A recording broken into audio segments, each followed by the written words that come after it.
Good day, students. In the first session for management accounting, we went through the concepts. And then what we did end at is the manufacturing overheads that were part of the cost of sales. But we had only one product that we were looking at in the previous example, which was handbags. Now, what we're going to be covering is different types of cost allocation techniques, which include your traditional overheads allocation and your activity-based costing. And now what we're trying to do here is with this cost allocation, we're trying to allocate the manufacturing overheads not only to one product, but to various products. So if we look at a lot of companies, most companies are no longer producing maybe one unit. Some companies are producing 2 or 3 units within the factory and within that manufacturing line. So if we are incurring rent or electricity costs or any other manufacturing overheads, we want to allocate all those costs appropriately between either product A and product B, or handbag A and handbag B, shoe A or shoe B, so that we can mark up each of these products correctly and charge an appropriate markup based on the costs incurred on each of the products. The two different types of cost allocation systems, as I said, are traditional and ABC. Traditional, let's go through that one first. Okay, here we use a budgeted overhead rate, so it's what is based on budgeted, to then calculate what is our actual overhead rate that we're using. Okay, how does that even make sense? What we're trying to say is we've incurred maybe costs of, let's say, 100,000. How are we going to allocate those 100,000? What rate are we going to use to allocate that 100,000? What we then need to do is divide that by what is called a cost driver. A cost driver is what drives that cost, do we think, to actually go up or go down. How traditional differs from activity-based is your traditional system only uses one cost driver. Most of the time, it uses the number of units that you've produced, so your actual volume. Because you're only using one cost driver, firstly, this is not as precise, and what it tends to do with traditional based costing is you then might overcost high volume products just because those products you're producing a larger portion of the units, and it tends to undercost very low volume products. Okay, so we're allocating way more to the units that we're producing more of and lower to the units we're producing lower of.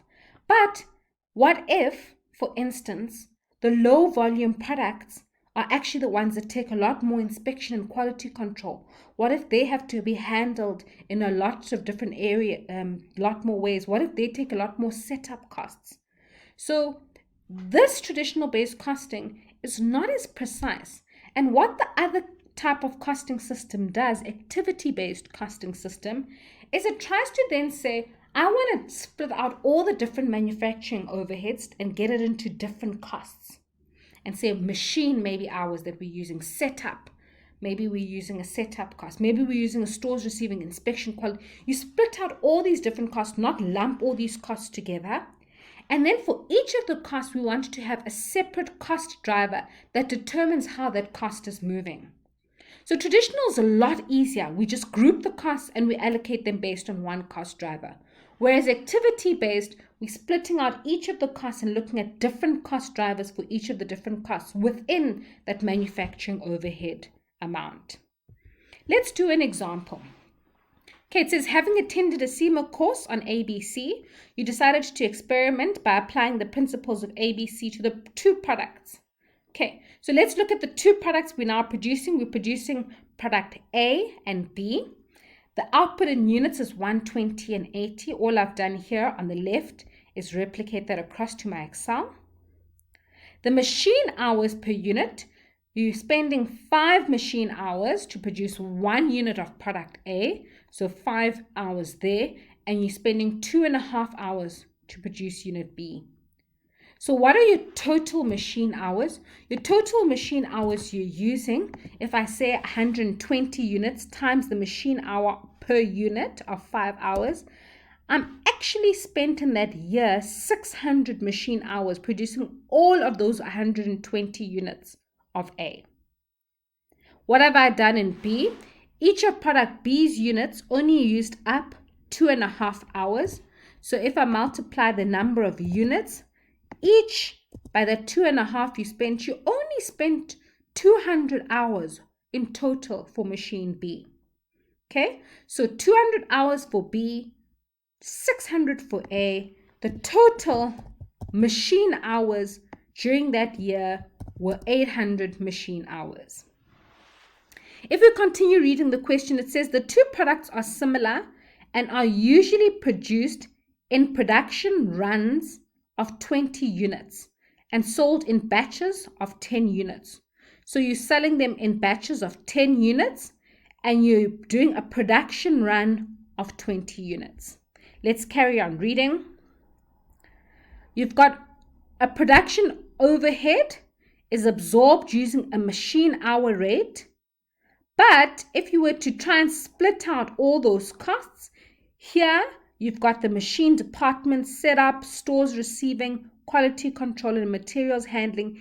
Each of those costs split out. What I did here on the left is add them up in total. I get to a total cost of 26,000 for all the manufacturing or production overheads that we've used. It says the number of requisitions raised on the store was 20 for each product.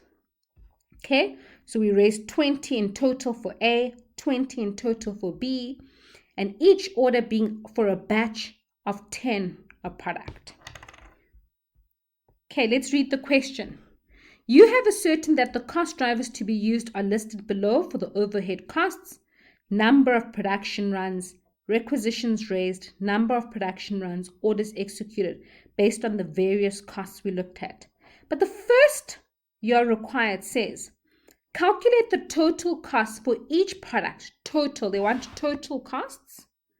Okay, if all the overhead costs are absorbed on a machine hour basis. Okay, if we're calculating it on a machine hour basis, what we're then trying to do here is we've got 600 that we spent on A, 200 machine hours on B. If we're using the traditional base costing and we're using machine hours for all the costs, remember you don't have to split out the different costs. It's 26,000 for all the machine hours. Our overhead rate is then 26,000, that full amount of 26,000 in costs, divided by the machine hours per machine hour is 32.5. So how do I then allocate this based on A and B? I want to allocate the 26,000 in costs across A and B. I've got my rate, which I've calculated here, as my total costs divided by the total machine hours. Okay, what I do in that instance is I take the rate that I've calculated and I multiply it just by the hours for A. And I do the same for B, overhead rate, multiplied, you used 200 machine hours for B. Okay, if I add these two together, I've allocated the full 26,000, so I can quickly do a check. I add up those two costs and I minus what costs I'm allocating. My check also comes to 0, which is what I want. Okay, so I've allocated this total cost manufacturing of 26 based on a traditional costing system based on the machine hours, and it's the total cost divided by the total machine hours, and it was quick and easy. And if you look at the solution here, I should get to the same answer here on the screen. Okay, but what you're doing here, which is different, is here they're calculating it per unit. So if you notice here, the overheads are per unit. So if I want to calculate here my overheads per unit, what I then do is I take the total amount I've allocated to A, I divide it by the units. Remember, you've produced 120 units. Okay. And I do the same for B. I divide it by the total units. We want to show the decimal places. So what I'm going to do here is I'm just going to make sure it shows the decimal places.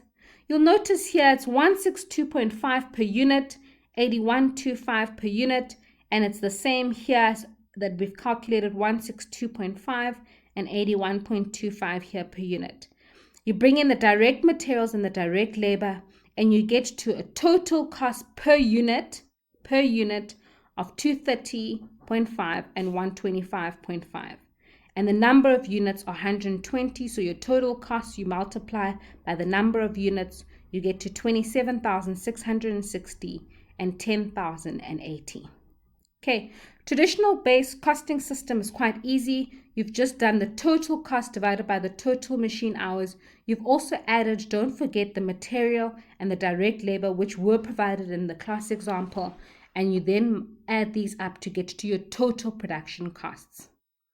The activity-based costing is a lot more complicated. So if we look back at the example, we had those costs here on the left that we had allocated. Okay, and then now they had to tell you what was the total machine hours. So for the machine hours department, we're using the same machine hours. We get to the 600, which is the 120 times 5, and the 80 times 2.5. Our total machine hours were 800. So our rate in that instance drops from the 32.5 to 13 because you're only allocating now the 10,430. Okay, what you then do is use that rate times A, you use that rate times B, times the 200. Okay, the next cost though was setup. Setup costs were 5,250, which you notice here. But if you looked at the setup, they were based on production runs. So it told you here in the question that setup and inspection and quality control are based on production runs. If you read the question carefully here at the beginning, it says the two products are similar and are usually produced in production runs of 20 units. Okay, 20 units, production runs. So what I'm going to do here is I want to get the number of production runs. If they are in 20 units, you say 120 divided by 20. Each run has 20 units. Each run has 20 units. So for you to do 120 units, you must have 6 production runs. Okay, for you to produce 80 units though, you need a smaller amount of production runs. So you only need 4 production runs of 20 each to then produce the 80. The setup and the inspection and quality control were exactly the same.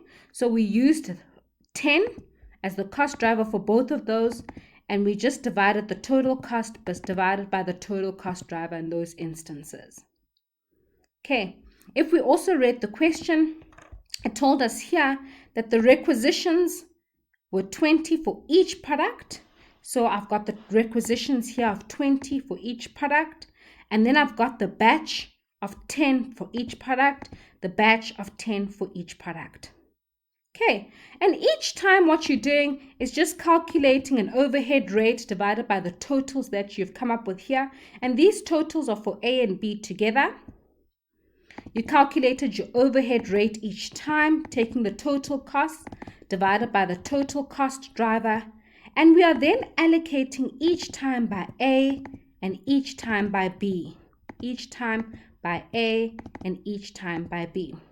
This will then give you the total amount that you're actually allocating to A,